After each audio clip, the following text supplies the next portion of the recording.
How much time do you spend every day working on your dream? In the last 90 days, how many books have you read?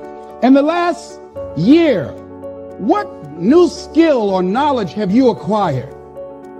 What kind of investment have you made in you? You don't want it badder than you want to party. You don't want it as much as you want to be cool. Most of you don't want success as much as you want to sleep. Some of you love sleep more than you love success. And I'm here to tell you today, if you're going to be successful, you've got to be willing to give up sleep. Every day. This isn't a part-time gig. This isn't punch the clock and go home for the day. You don't get weekends off. No. Here, there's no such thing as a weekend. This is an everyday gig. Every day is a Monday. You're either committed or you aren't. You're either willing to do everything it takes, whatever that might be, or you aren't. You either are willing to go through hell and high water and fire and brimstone to get to your goals, or you aren't. This is the time for you to go into warrior mode. The dreams that you have are not going to fall into your lap. We all want that. We all want the easy route. We all want it to happen fast. But the truth is that you've got to be willing to fight for what you want. And sometimes the person that you have to check is yourself. It doesn't matter what you don't have now because you can go get it. But it starts today. It starts with a commitment. It starts with a principle. It starts with a discipline. It starts with effort. It starts with energy. It starts with an idea that you're going to make today count. Develop yourself, weaponize yourself, teach yourself to be so good at something that is necessary to serve in the area of your dream that now you're never even thinking about your comfort zone. Whatever you resist persists, but if you ask the right question, not why is this happening, but what is this here to teach me?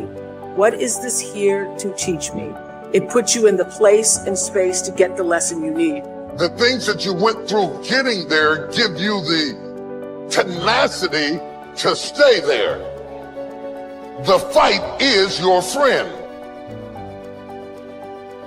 To work on yourself daily. Work on the way you look at the world around you. Look at solutions rather than focusing on all the problems. Don't listen to its lies about what might happen if you try that new thing, and just try it. You do this and you are constantly getting stronger than that enemy within. And I may make a mistake, but I own it radically, emphatically. I don't play the blame game. If I was wrong, I claim it and I move forward.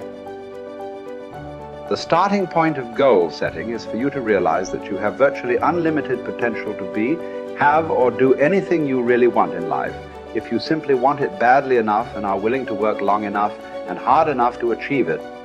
The second part of goal setting is for you to accept complete responsibility for your life and for everything that happens to you with no blaming and no excuses. With these two concepts clearly in mind, that you have unlimited potential and that you are completely responsible, you are now ready to move to the next step, which is to begin designing your ideal future. You are responsible for financial strategy, for deciding exactly how much of your services you want to sell, how much you want to earn, how rapidly you want to earn your income year by year, how much you want to save and invest, and how much you want to be worth when you retire. These numbers are entirely up to you. You are responsible. You are responsible for your people's strategy and your relationships, both at home and at work. One piece of advice I give my students is to choose your boss with care. Your choice of a boss is going to have a major impact on how much you earn, how fast you get ahead, and how happy you will be at your job. By the same token, your choice of a mate and friends will have as much or more to do with your success and happiness than any other decisions you make. If you are not happy with any of your current choices, it is up to you to begin taking steps to improve or change them. Finally, as president, you are in complete charge of personal research and development, personal training and learning. It is up to you to determine the talents, skills, abilities, and core competencies you will need to earn the kind of money you want to earn in the months and years ahead. It is then your responsibility to make the investment and take the time to learn and develop these skills. No one is going to do it for you. The unavoidable truth is that no one really cares as much as you do. From this point forward, see and think about yourself as the master of your own fate. See yourself as completely in charge of your own life. See yourself as the president of your own personal services corporation. See yourself as a powerful person, completely self-determined and self-directed. Refuse to whine and complain about things that happened in the past, which cannot be changed. Instead, orient yourself toward the future and think of what you want and where you are going. Above all, think about your goals. The very act of thinking about your goals makes you positive and purposeful again. And if you decide today to go for the apple instead of the Hershey bar, I'm telling you, you have begun the process of turning your life around. And if you keep up that process, not only with your health habits, but with your money habits and with your communication habits, with your sales habits, management habits, and every other habit that you've got, if you'll start that process, eliminate the errors and replace it with disciplines practiced, I'm telling you, you can start this process of life change immediately. After today, you don't ever have to be the same again. Only by choice. You don't have to walk out of here the same as you walked in today. Only by choice. You can start a whole new process. And you say, well, Mr. Owen, is it that simple? Yes, it's that simple. Where else would you start but with an apple? You don't have to start with something staggering, and everybody has it within their power. What was so happy for me to find out at age 25, Mr. Shove said, Mr. Owen, you don't have to change countries. But you do have to change philosophy. And if you'll change philosophy, not country, you can turn around your income, you can turn around your bank account, you can turn around your skills, you can become capable, powerful, sophisticated, healthy, influential, all the other equities that you could possibly want out of your life, using the only stuff there is and not trying to change any of this stuff. Appreciate all of this stuff with all of its ups and downs, with all of its mystery of why it works and sometimes it doesn't work. Don't challenge this. You don't have to ask for another planet.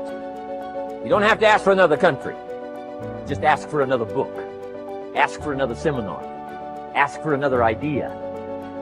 And you can start this whole process of personal life change. You want to stand out from everyone else. You want to do something more than other people think is possible. You literally want to stand outside the norm. And if that's the case for you, then understand that, as Albert Einstein said, only one who devotes himself to a cause with his whole strength and soul can be a true master. For this reason, mastery demands all of a person.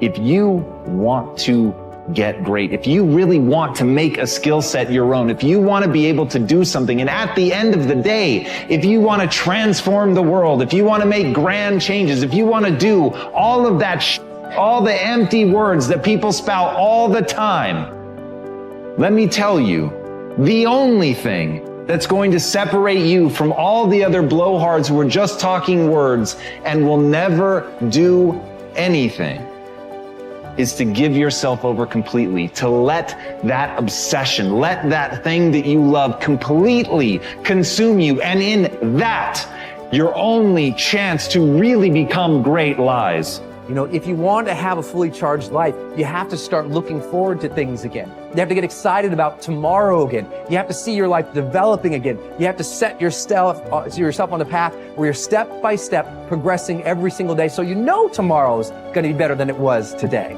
That you know tomorrow you're going to become more of who you know you can become. That you know tomorrow by your simple choices, by your simple sets of disciplines and habits, that you're going to evolve into your highest self. And that is the path of the charged life.